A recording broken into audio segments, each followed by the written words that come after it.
Hello, and welcome to Healthy School Recipes. My name is Kathy Powers, and joining me today as we discuss building better breakfast, practical strategies to add protein and reduce added sugar is Chef Samantha Gasparo. First of all, let me say happy National School Breakfast Week to all of our school nutrition professionals. It's a great week to celebrate school breakfast. I'd also like to thank our sponsors, the United Dairy Industry of Michigan and the American Dairy Association Indiana Incorporated. These are longtime supporters of school meal programs and champions for school breakfast, and we're delighted to have them today as sponsors.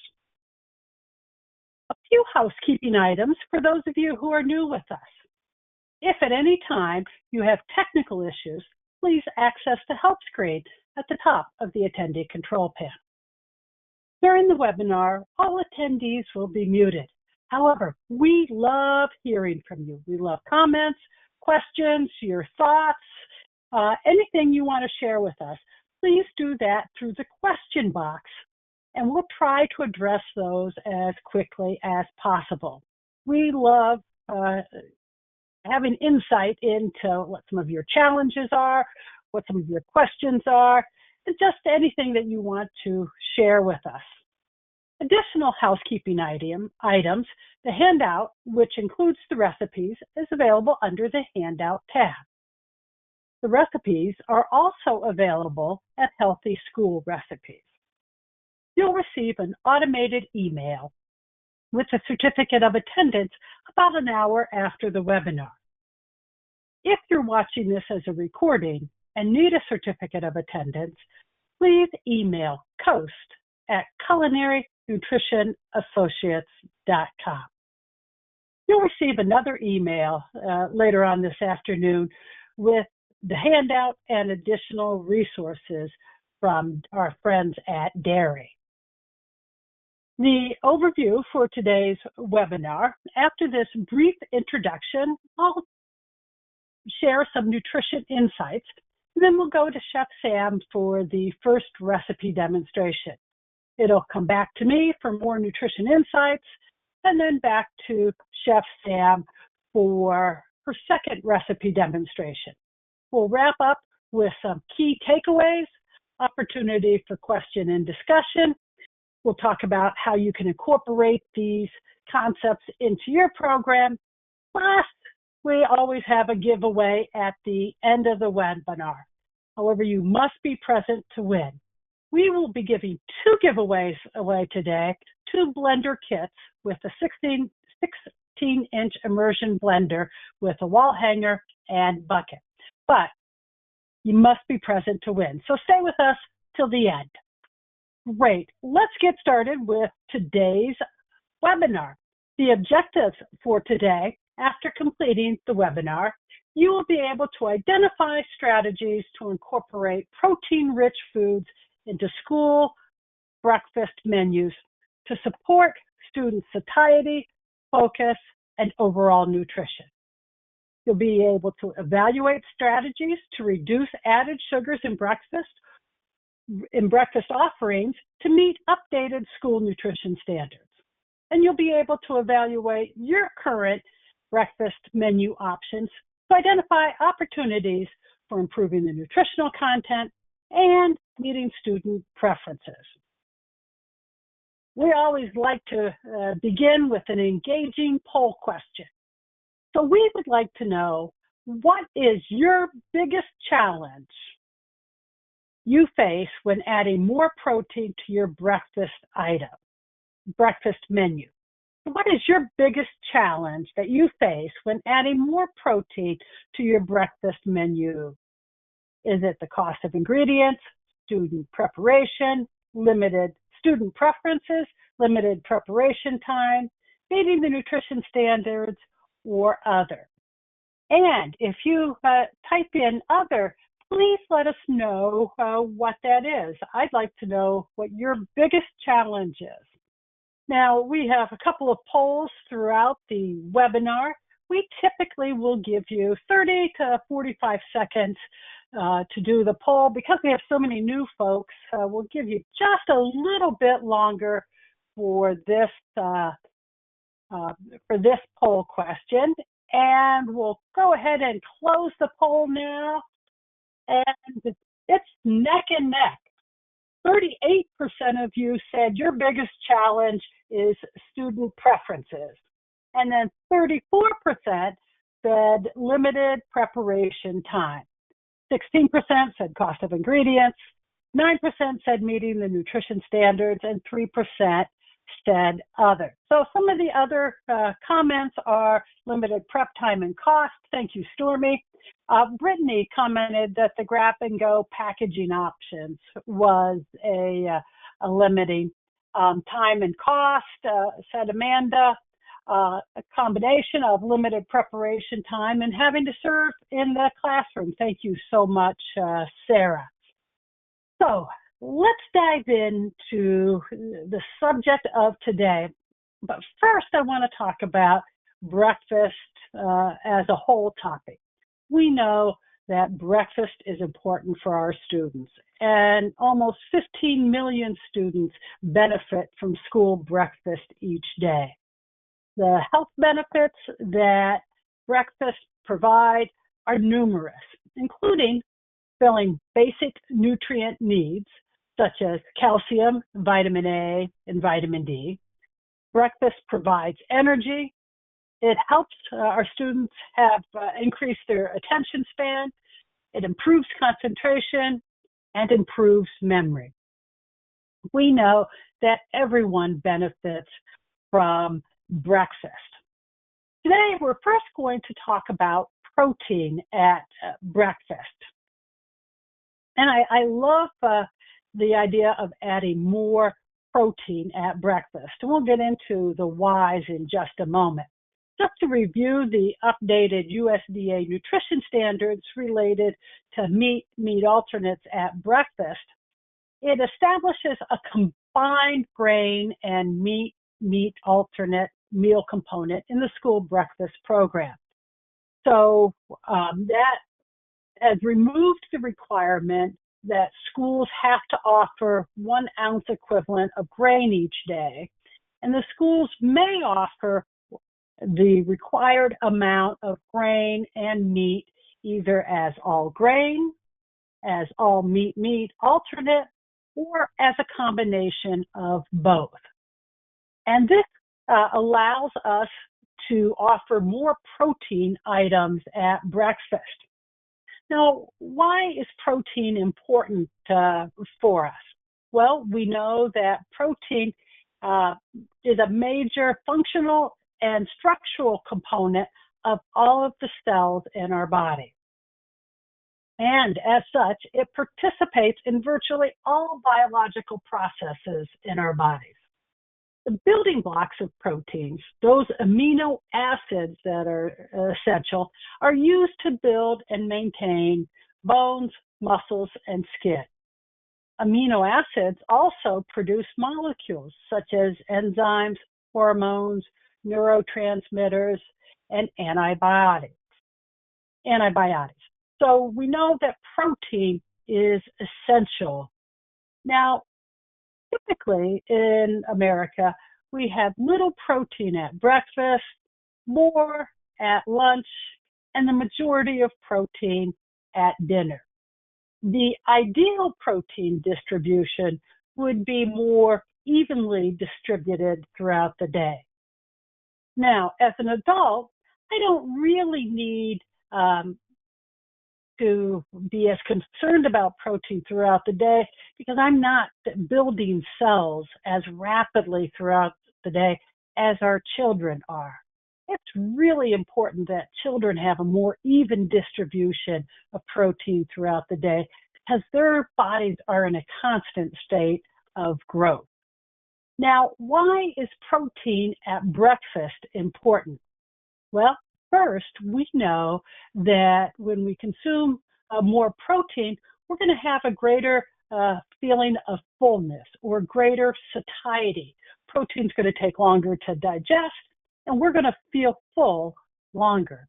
So protein at breakfast will help your students stay full all the way to lunch.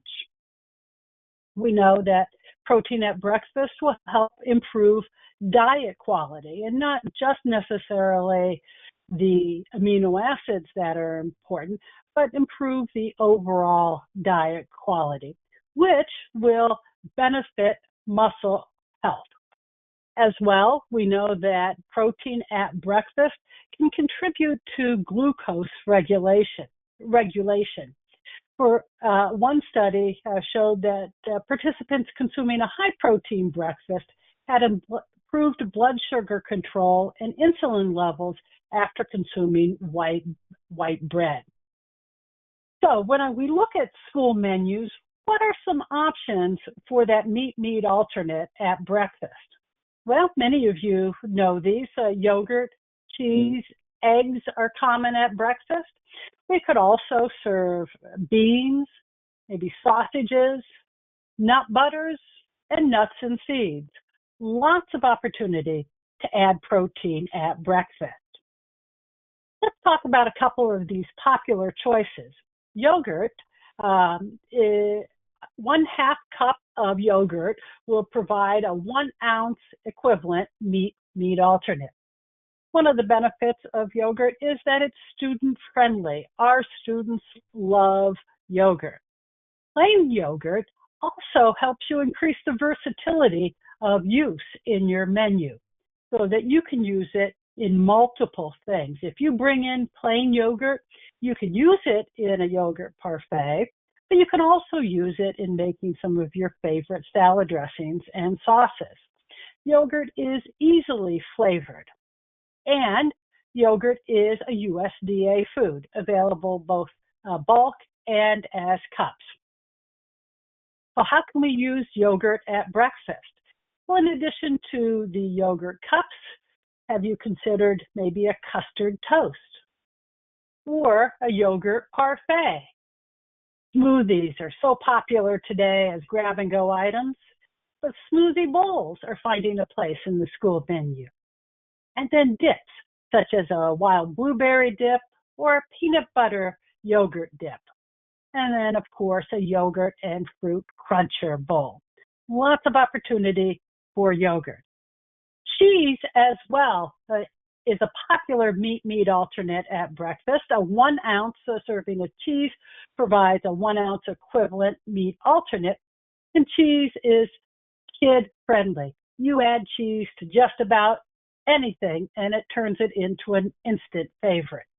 Cheese is available sliced, shredded, or cubed, and it's a USDA food, available as American, cheddar, mozzarella, and pepper jack. How can you serve cheese at breakfast? Well, you could add it to a bistro box, maybe use it in a quiche, add it to a breakfast pizza, maybe a waffle grilled cheese, maybe as a cheesy sausage breakfast bake, a savory ham and cheese muffin, or my personal favorite, cheesy grits. Eggs as well are a popular meat alternate at breakfast. 1 large egg is 2 ounce equivalent meat alternate. Now I know eggs are premium today, and hopefully they'll be coming down in cost. But even so, as a 2 ounce equivalent meat alternate, eggs are still a bargain for a protein, and they provide a high quality protein. Eggs are so versatile on the school menu, and all kids love eggs. They're easy to prepare, and they're available as a USDA food. What are some ideas for using eggs? Maybe a breakfast taco, or an egg pop, where you put it on a popsicle stick, a breakfast pizza with eggs, or egg bites that are becoming so popular, or maybe a vegetable frittata, egg sandwiches, or my favorite, sheet tray omelet that Chef Sam will demonstrate shortly. Of course, I want to add that milk has protein too, and lots more. An 8-ounce serving of milk, whether it's unflavored or flavored, has 8 grams of protein and is also full of other nutrients such as calcium, vitamin D, phosphorus, riboflavin, vitamin B12, vitamin A, niacin, pantothenic acid, zinc, selenium, iodine, and potassium. In other words, milk is the whole package. Great. Let's bring Chef Sam up now for our first recipe demonstration. Chef Samantha Gasparo is executive chef at Healthy School Recipes. Previously, she was chef and nutrition coordinator for Wyndham Raymond Schools in Maine. She has a bachelor's degree from Johnson & Wales University in culinary nutrition, and she's going to demonstrate the broccoli cheddar sheet tray omelet. Welcome back, Chef Sam. Great to see you.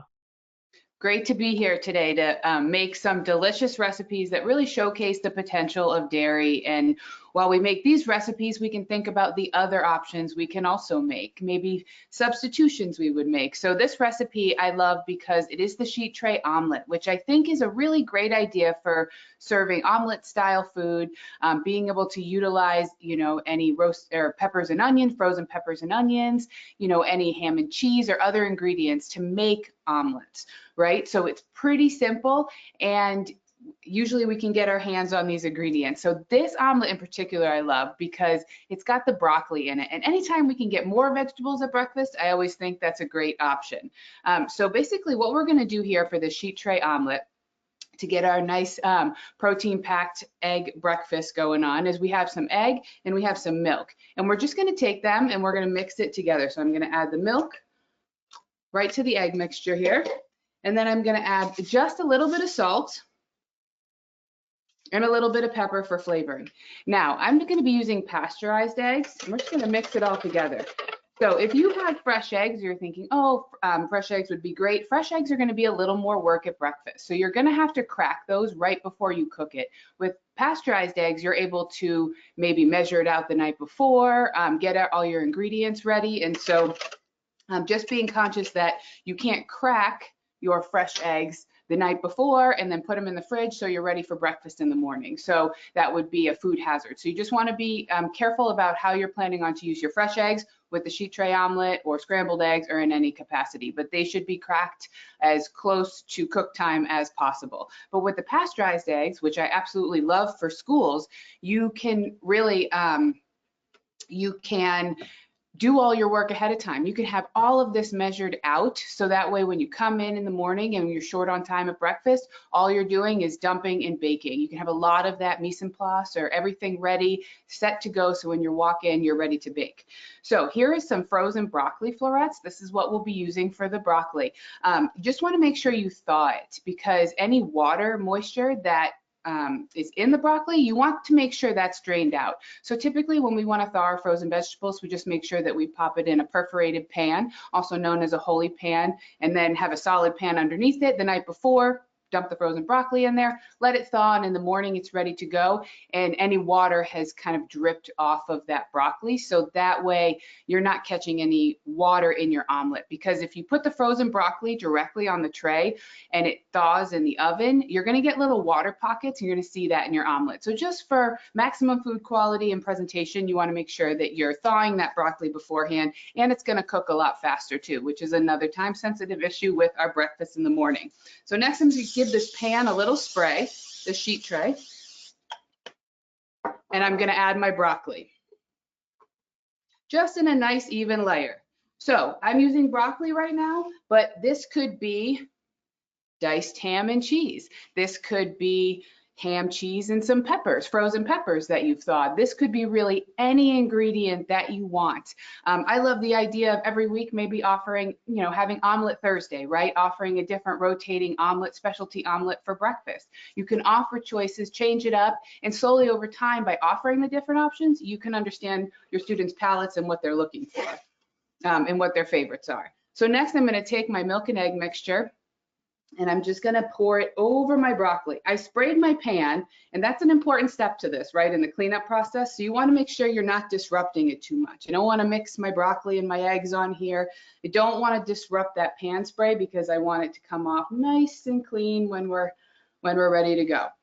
So here you have this beautiful omelet ready to go. So one really important kitchen efficiency tip is that you're working close to whatever piece of equipment you'll be using. So you don't want to be prepping everything on one side of the kitchen, having to wheel it all the way over to your oven, right? You want to work close to that piece of equipment so you're not traveling too far. You could have a rolling rack that you can hold all this on, and then a quick trip to the oven, you'll be able to put them in. So you just want to be cautious when you're putting these in that you have you know, that you're not too far from the oven because you're filled to the top here and have a nice omelet. So next, I'm going to add this right to my oven here.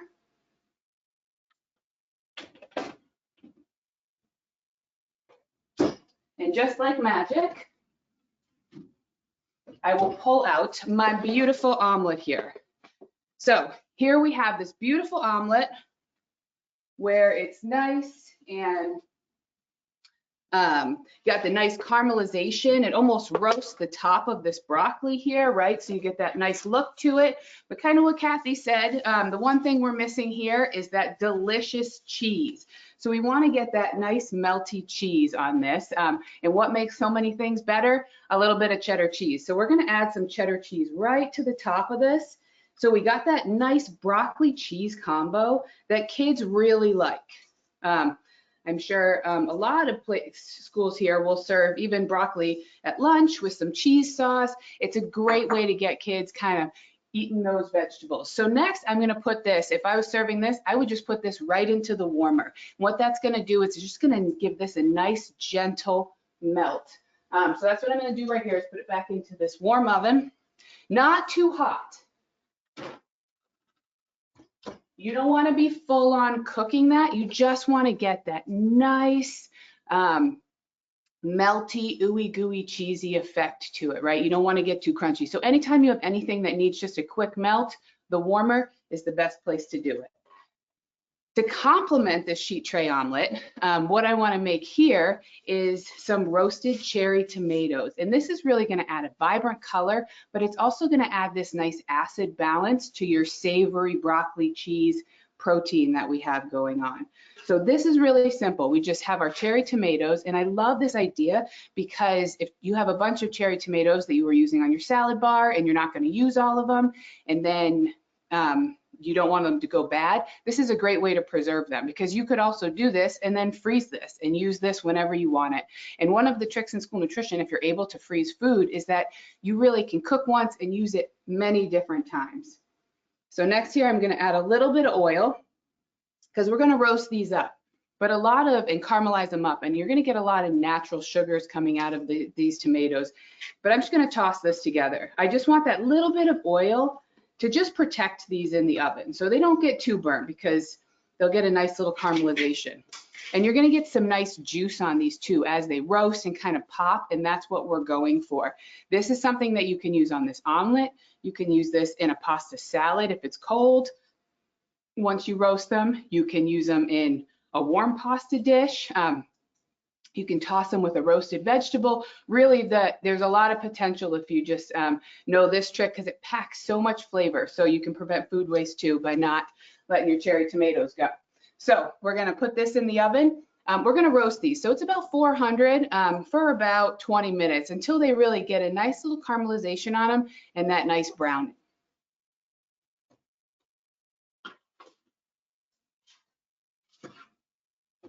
So I'm going to show you these beautiful tomatoes here. So these ones have been nice and roasted, and you can see it's got the nice juice going on. You have a little bit of roast here. So this juice is really going to pack a lot of flavor. You can see that, and that oil really helps distribute all of that flavor. So at this point, this is going to be a topping for our cheddar omelet, and this is just going to add that nice color and acidity and give you more vegetables at breakfast. So I'm going to grab the omelet out. And you can see here, we just want this nice ooey gooey We have this nice melting going on, but it's going to just pull, just a nice gentle melt. And I will trade this up in a few different ways earlier. I'll plate this up for you all, but you can see we have a beautiful, vibrant, colorful, protein-packed breakfast for your students. And now we'll have you rate this recipe. Thanks, Chef Sam. Take a moment and tell us what you think of the broccoli cheddar sheet tray omelet. Are you likely to use it? Unlikely to use it? Might give it a try. Good chance that it'll work. Definitely will be a hit. Got a couple questions about the recipes. The recipes are available as a download under the handout tab. All the recipes that we referred to are also available at healthyschoolrecipes.com. The eggs bake at 350 degrees for about 20 to 30 minutes, depending upon your oven. Okay, you guys have done a great job with the poll, so let's go ahead and close the poll. And we see that 21% are unlikely to use the recipe. I have a few comments in the chat box that when the egg prices come down, they'll try it. 52% might give it a try. 18% said good chance that it'll work for your students.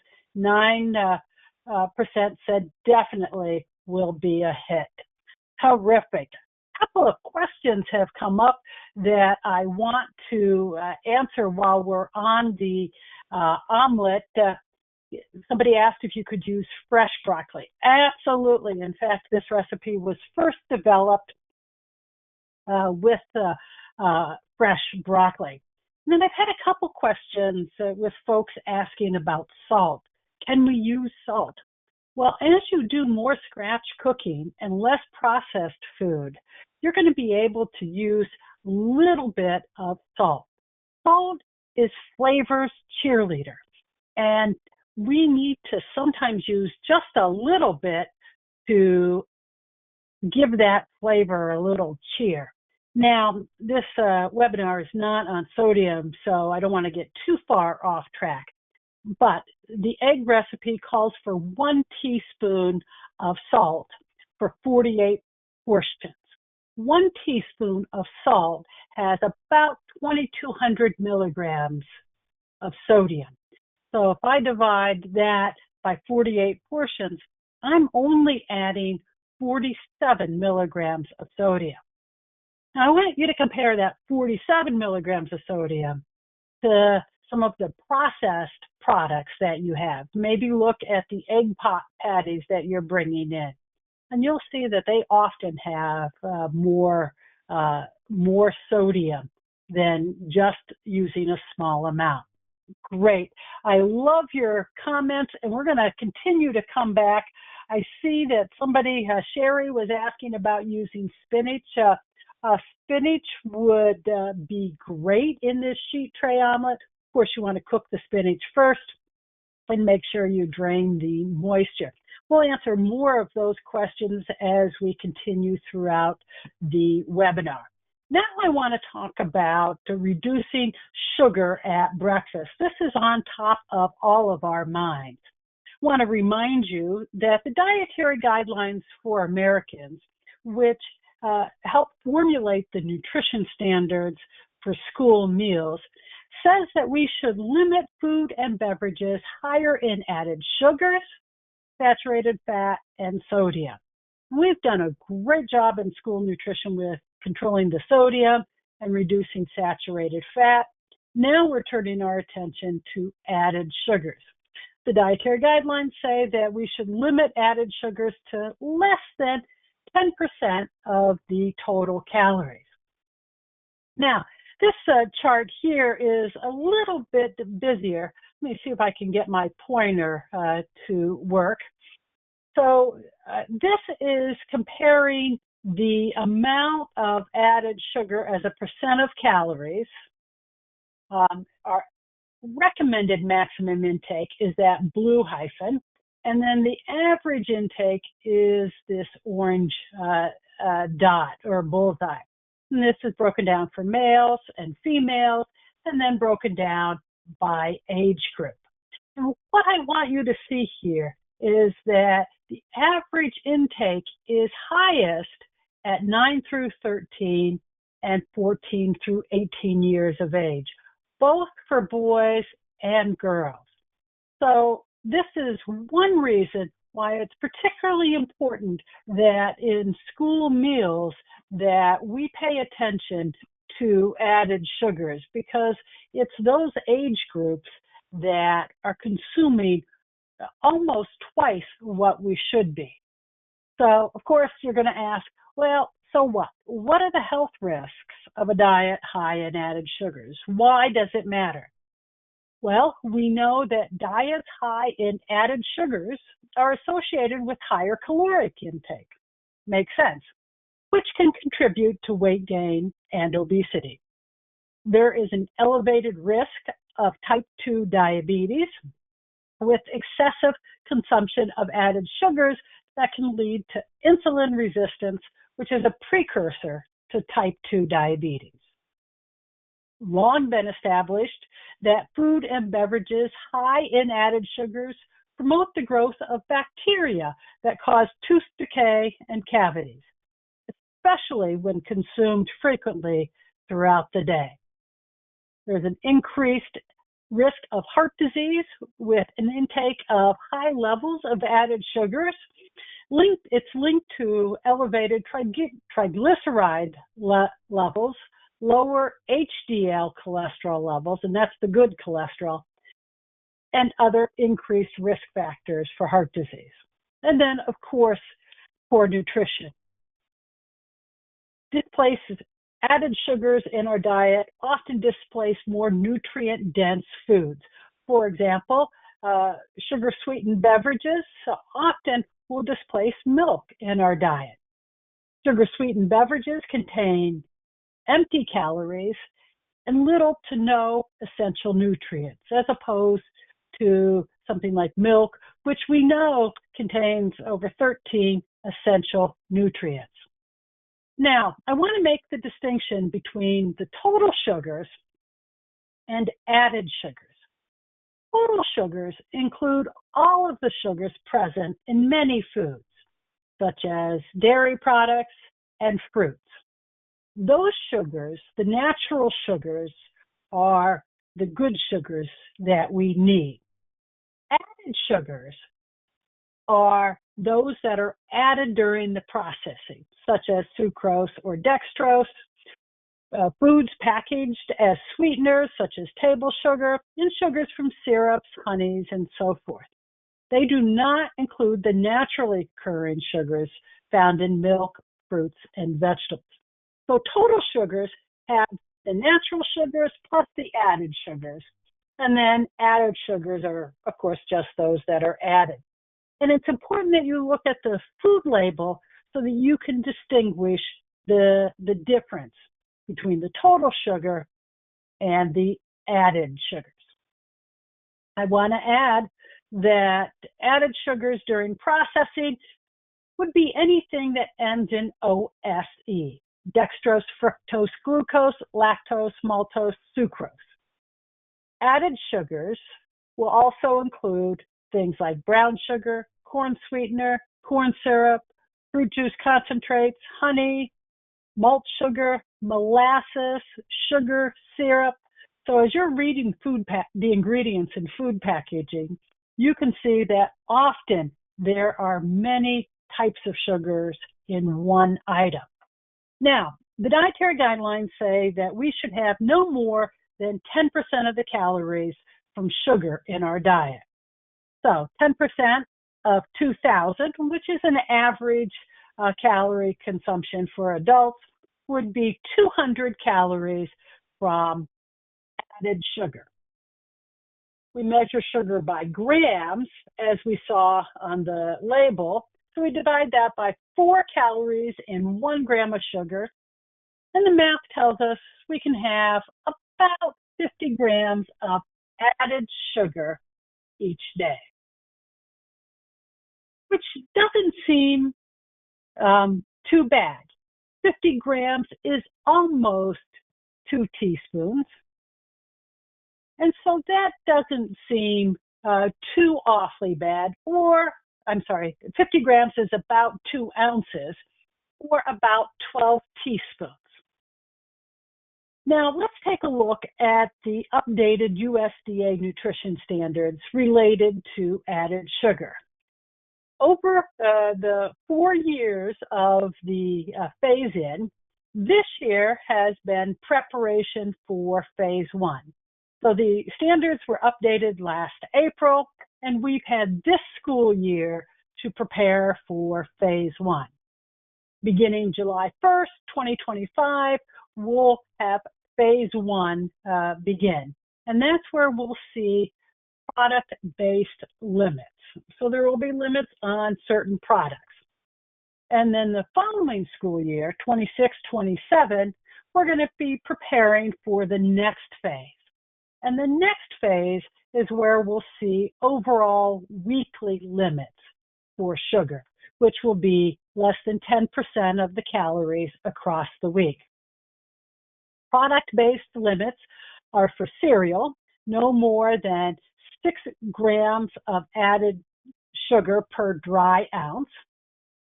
Yogurt will have no more than 12 grams of added sugar per 6 ounces, which is about 2 grams of sugar per ounce.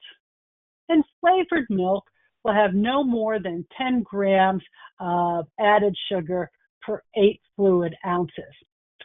I'm going to show you in a minute, but for the most part, flavored milk is well below that. The average amount of added sugar in 90% of the flavored milks offered at school is 7.4 grams. So flavored milks are already under that limit. And that is because of the Healthy School Milk Commitment Badge. Over 37 school milk processors, representing more than 90% of school milk volume in the United States, are committed to providing healthy, nutritious school milk options with less than 10 grams of added sugar per 8 fluid ounces. By April of 2023, we saw that the average sugar in flavored milk was less than 8.2 grams. By October 2024, as I mentioned, the average had fallen to 7.4 grams of added sugar. So whether you're serving unflavored or flavored milk, we've already come a long way to manage the added sugar. Now, I want to talk a little bit about that 2027, 2028 phase, where we're going to be limiting the sugar to no more than 10% of the calories in school meals. So as we look at the calorie limits for breakfast and lunch, between 500 and 600 for breakfast, and between 650 and 850 for lunch. And we do that same math that I had done with the total calories for the day. We see that that will give us an average of 12.5 to 15 grams of sugar that can be used across the week, averaged across the week at school breakfast, between 16.25 and 21.25 grams of sugar at lunchtime. So I have an assignment for you. Take a look at some of your popular breakfast items. Keep in mind that for the total breakfast, we'll have between 12.5 and 15 grams of added sugar. So think about your breakfast. Where is sugar coming from in your breakfast? This is a sample menu. I'm not going to name any schools, states, but you see, as we look at the menus, that typically our breakfast menus are going to be high in added sugars, from assorted cereal bars to Pop-Tarts to mini donuts. many choices where we have a lot of added sugars. So we need to work on the school breakfast. However, not related to school, but individually, most of the sugar in our diet is coming from sugar-sweetened beverages. Now, I know this isn't for school, but I think it's important for each of us to be aware of. An 8-ounce average serving of soda will have 23 grams of sugar. But most people don't drink 8 ounces. We're drinking 20 ounces. 1 ounce serving of soda has, on average, 56 grams of sugar. That one soda is over what we should be having during the day. Now, this is a chart that looks at the consumption of sugar-sweetened beverages among children. And it showed that 57.1% of children ages 1 to 5 years had consumed at least one sugar-sweetened beverage in the past 7 days. You pick out your state, the darker the state, the higher the percentage of children who are drinking sugar-sweetened beverages daily. Okay, great. We need to now bring Chef Samantha back up. I went over my time a little bit. I'm so sorry, Chef Sam. I know we're going to have plenty of time, though. And I'm anxious to see your orange creamsicle breakfast parfait. All right, great. So this is a recipe that really showcases your ability to reduce sugar, because yogurts is also a place where we find, as Kathy mentioned, a lot of hidden added sugars. So as we think about that at breakfast, you know, with the omelet, when we're thinking about reducing sugar, one of the best things I think we can do is go totally to savory, right? We don't always want to cut down the sweetness because they're used to it, but we can go savory because there's not that visual expectation of sweet. So I think a great way to cut sugar, added sugar on your breakfast menus, is to introduce more savory food items at breakfast. But to keep the yogurt and to keep that ability to serve that, which students love at breakfast, this is a nice recipe showing how you can kind of work with a plain yogurt to really add a lot of flavor and reduce the added sugar and make your own flavors. So this is the creamsicle parfait. So I'm going to start here with some Greek yogurt, some protein-packed Greek yogurt. And you want to make sure you're using Greek, because what we're going to do to add a lot of flavor, and this is a way we need to think about how to add sweetness without added sugars, is our fruit juices, our natural sugars. Not natural sugars like honey or maple syrup, because those are still considered an added sugar. We will add a small amount of honey to this, but most of the flavoring and the sweetness is going to come from our orange juice. Orange juice concentrate and apple juice concentrate are great sweeteners using that natural flavor. Of course, you're going to get an orange flavor or an apple flavor, but to the right recipe, you're really going to add a lot of sweetness with no added sugars, which is why I really love using those. So first, what we're going to do is we have our Greek yogurt here, and you want to use Greek because you got to use a bit of juice, right? This is just straight orange juice, and so you want to make sure that you're able to kind of get that nice yogurt consistency of that plain yogurt versus the Greek, which is very thick, and it kind of thins it out and mellows it out, but you still have all that protein. So I'm going to add my orange juice here, and then I'm going to add a little bit of vanilla, so you can see how this is getting that creamsicle flavor. And next I'm going to whisk this all together. So if I was doing a large batch, I would do this in the mixer, a standing mixer. You get it going if anybody has a standing mixer, kind of get this nice. When you whisk, you're really trying, if you're doing a batch like here, you want to make sure it's coming from your shoulder, right? We're trying to save our body. So any ergonomics, right? I'm not just using my wrist. You're really getting that shoulder involved, right? And next I have so you can see how that's thinning out, nice to be more the texture of less like Greek yogurt, right? That thickness, but more like that creamy kind of regular yogurt we see. Next, I'm going to add a little bit of honey, and this is where you get to be in the driver's seat. So when you buy a packaged product, it's what's in it is what's in it, right? That's what you have. But when you're using your own recipes like this, you can kind of add the honey that your students want to that sweetness and not over sweeten it. So I'm going to add a little bit of honey here and just stir that right in. So now we have the orange juice and the vanilla and a little bit of honey just to add that little sweetness on your palate. You don't want to use any sort of like granulated sugar or powdered sugar because that's going to be too sweet, right? And the granulated sugar is not going to dissolve in the yogurt. So you want to use something liquidy, and so that honey really lends itself well. You could use something like maple syrup as well if you wanted to do a maple yogurt, right? You have that flavor profile ability. But for the creamsicle, you most definitely want to stick to honey. So that's all ready to go. That can be made ahead of time. Also, when you whisk yogurt, sometimes it will thin out. Not so much this Greek yogurt. It's pretty solid, pretty sturdy, and takes this on well. But anytime you're doing this with regular yogurt, it might thin out, but that's just from the agitation of whisking it. If you put it in the fridge, it will thicken back up in about 20, 30 minutes. So it's not necessarily going to stay that thin. It just is from the agitation. So next, we're going to introduce texture. Students love to eat with texture, and that's a part of the eating process, right? It's a part of the culinary experience. So instead of just using plain granola here, we're going to add some crispy rice cereal to just add that crunch. So I'm just going to add a little bit here, add this to the bowl, and I'm going to add some granola. And then I'm going to mix it together. Hands are the best tools in the kitchen.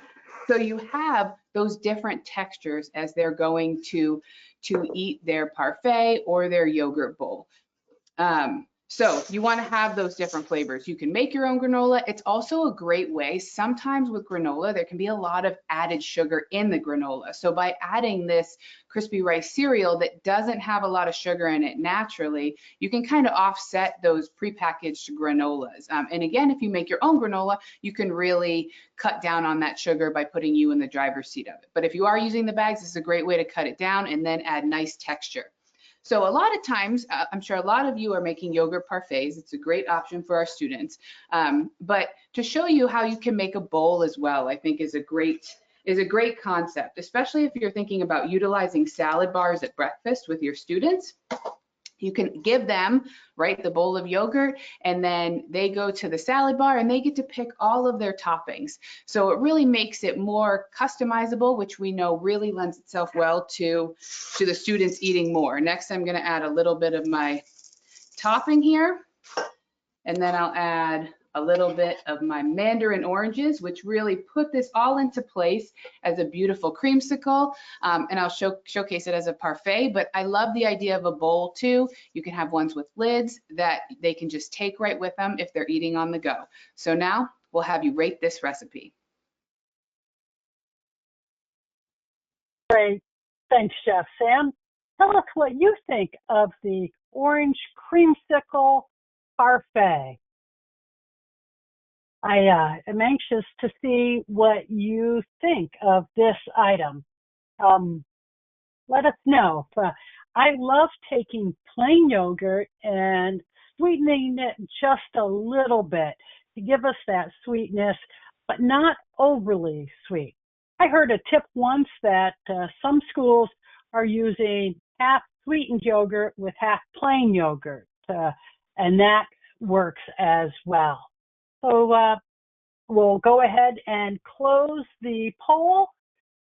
And I see that 4% are unlikely to use this recipe. 38% might give it a try. 35% said good chance that it'll work. And 23% said definitely will be a hit. Great. So let's take a look at some of the key takeaways. And you guys have lots of comments coming in. So thank you so much for that. We'll answer some of those during the Q&A. But before we bring Chef Sam up for the final presentation, a couple of key takeaways. Number one, breakfast is essential for our students, and protein is important at breakfast. Pre-made breakfast items are often higher in added sugars, but breakfast items do not have to be overly sweet. And then finally, added sugar is often found hidden in ingredients.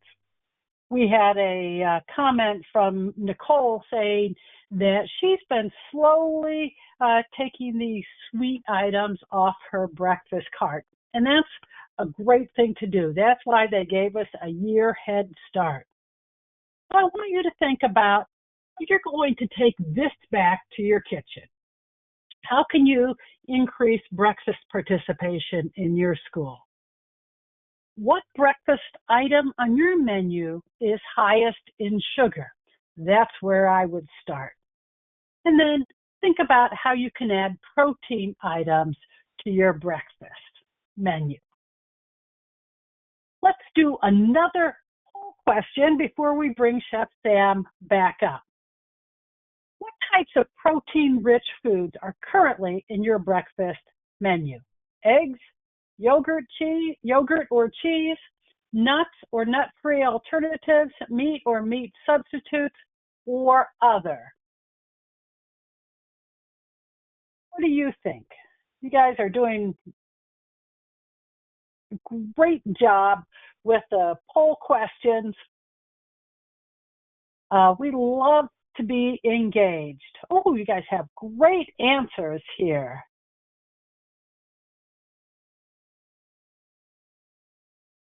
Shelley added a comment. We tried the sheet pan omelet last week with French toast sticks at lunch. Did it ham and cheese with red peppers.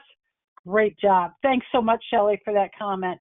She said, can't wait to try the parfait. Love the healthy school recipes. Thank you so much, Shelley. We appreciate that comment. Let's go ahead and close the poll. And we see that the top choice is yogurt or cheese, 88%.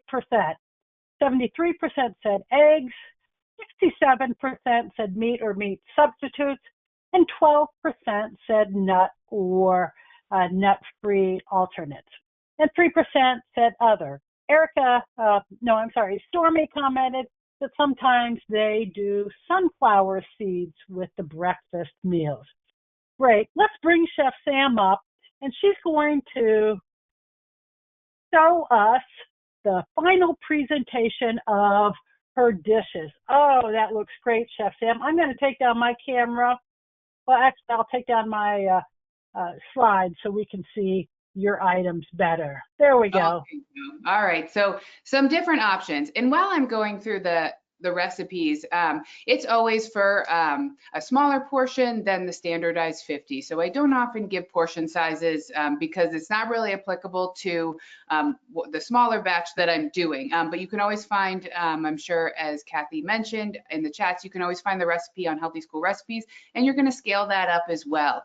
So one thing that's really important when you're cooking or adapting a recipe that I definitely want to say is that every recipe needs to be standardized to your kitchen. So if the recipe says 375 for 20 minutes, that's just in somebody else's kitchen, but you know your oven best, and same goes with steamers. You always want to make sure you're standardizing it for temperature and time in your oven and how that works. So always keep a close eye on it the first time you're making anything like that. Because some ovens run really hot, and you know your hot spots in your oven and where to put the tray and how to flip it, turn it, and love it, and do all that stuff. So make sure you're always taking that into account first and foremost. So now we have the dishes. So we're going to start with the sheet tray omelet. So I love, this is kind of the standard of what it's going to look like. You have that beautiful omelet. It comes so nice and easy out of the sheet pan. I promise it's really easy to take right out with a bench scraper and cup. And cut up. So here you could also serve this in. This is a disposable baking dish, so you can bake in it. You could make the omelet right in here and have it done, and then just top it, right? Put the actual egg and bake in this, and then it's disposable after it goes to the student. So I love these containers for a variety of things: buffalo chicken dip, individual omelets, shashuka, all of those things. I really love these. So that's a way to serve it, keep it nice and warm in the individual servings, so when they come in, you're just ready to go. Next, you could easily have this be a sandwich filling, right? On a nice croissant. That's a nice inside. We have the tomatoes. It's everything they need for that nice, beautiful breakfast sandwich. Think of if you had a ham and cheese omelet and you were serving it like that, or the broccoli cheddar. Either way, you can really think about different ways to serve this one thing to make it visually appealing to your students. So we had the bowl here, which I really love. I love the way it looks. There's so much surface area to put toppings, so you ensure every bite is crunchy, delicious, and juicy with that flavor. If they're really on the go, you can serve it in a bowl like this, and then they put all their toppings in and off they go, right? They can grab their pre-packed little granola Rice Krispie mix. So I do love that idea as well. Next is this option as a parfait, right? Either way you want to do it, if you put your grain on the bottom, if they're going to take it right away, or you can layer it from the top down here, right? So you have these beautiful options and different ways of serving it that allow it to be breakfast on the go, but also in control of the sugar and have these delicious options.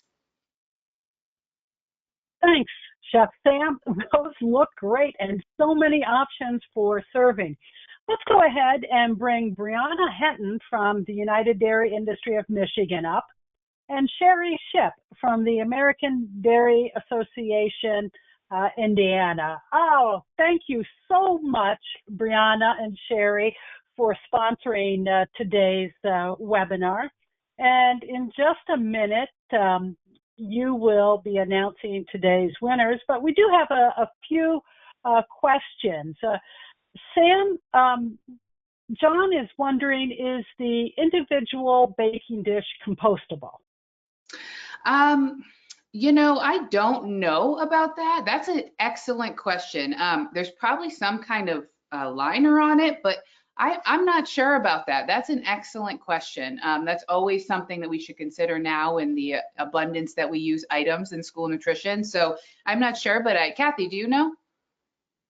Well, I think it is, Sam. I feel pretty certain that it is. Those individual baking dishes are terrific. We use them for a lot of things. Yeah.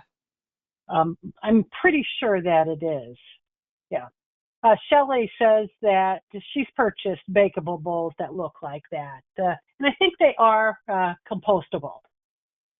Great. So, Brianna, I have a question for you. What are you doing in Michigan to celebrate National School Breakfast Week? Well, thanks, Kathy. Here in Michigan, our team at United Dairy Industry of Michigan is visiting some different high schools and doing an iced latte sampling blitz. So we're going around and introducing some tasty iced lattes and showcasing to food service staff members ways that they can serve this recipe compliant with school meals and a la carte options. So that's the fun we've been having here in Michigan all week long. Oh, excellent. So, Sherry, how have you clued into Breakfast Week in Indiana? Hi, Kathy. Yeah, thank you for asking. So each year at American Dairy Association Indiana, we typically choose a school and do a really big kickoff event. So we try to bring in lots of our community guests, mascots typically. So we'll have Blue from the Colts. We had Nitro from Indy Fuel. Rowdy from the Indianapolis Indians came and celebrated with us. And we also use that opportunity to have a program with that school. So we will do some sort of limited time offering new breakfast. We did a Spy Berry strawberry parfait this year. So this district we were in typically does parfaits for their secondaries, but they're starting to bring them into their prime, K through 6 school now. So it was fun, huge kickoff event. We had farmer Carrie Estes come and talk about a day in the life of a farmer. And then I just actually came home from a different school that we were doing some featured, actually probably one of the recipes from healthyrecipes.com, actually. Oh, wonderful. I love to hear that. Day in the life of a farmer. The dairy farmers start early, don't they? They sure do, and they don't quit. Yeah, exactly. Chef Sam, we have lots of questions about the bakeable bowls. Somebody was asking if they're hot when they come out of the oven. So, they're going to be hot because the stuff in them is hot. How do you handle them as they come out of the oven? So we usually put them on the tray and bake them, right? We'll line them on a sheet tray and bake them. It's not individual in and out, so that way you're easily taking them out. They are not like, if you picked up the sides, it is not hot, but as Kathy said, the filling's going to be hot. So in turn, conducting heat through the bottom of it. But you really want to be kind of taking them on a tray in large volume. Great. Questions about where you order them, what's the item number, where can I get them? I know, they're pretty great. Yeah, those are wonderful baking dishes for breakfast and lunch. Lots of ideas. You can do a buffalo chicken dip with yogurt in them for lunch. Lots of ideas for those bowls. I purchased them from Webstaurant. However, you should ask your purveyor, whoever supplies your paper products. And across the country, that will be different. But ask whoever supplies your paper products. What do they cost? Again, that'll depend on your provider. Great. Lots of comments about thanks, looks great. I can't wait to try it. So thank you so much. And we're at the top of the hour. So let's go ahead and announce our webinar giveaways. So we have the immersion blender. Brianna, do you want to share with us who's winning it from Michigan? Yes, I'm very excited to share that Carrie Fattel from Wyandotte Public Schools will win the immersion blender. So congratulations, Carrie. Hey, awesome. And Sherry, who's winning it from Indiana? Well, I think I've ruined everything because I'm in my chat and I can't see where. Well, that's okay. Well, I Can you have tell it. me? Joshua Sinclair from Silver Creek Schools. Awesome. Yay, Congrats. Joshua. We will be reaching out to both of you to get your mailing address, and then those will be shipped off to you folks. So before you leave, I just want to thank again our sponsors, the United Dairy Industry of Michigan and the American Dairy Association Indiana. We love working with you guys, and we love dairy products. So thank you so much for sponsoring this.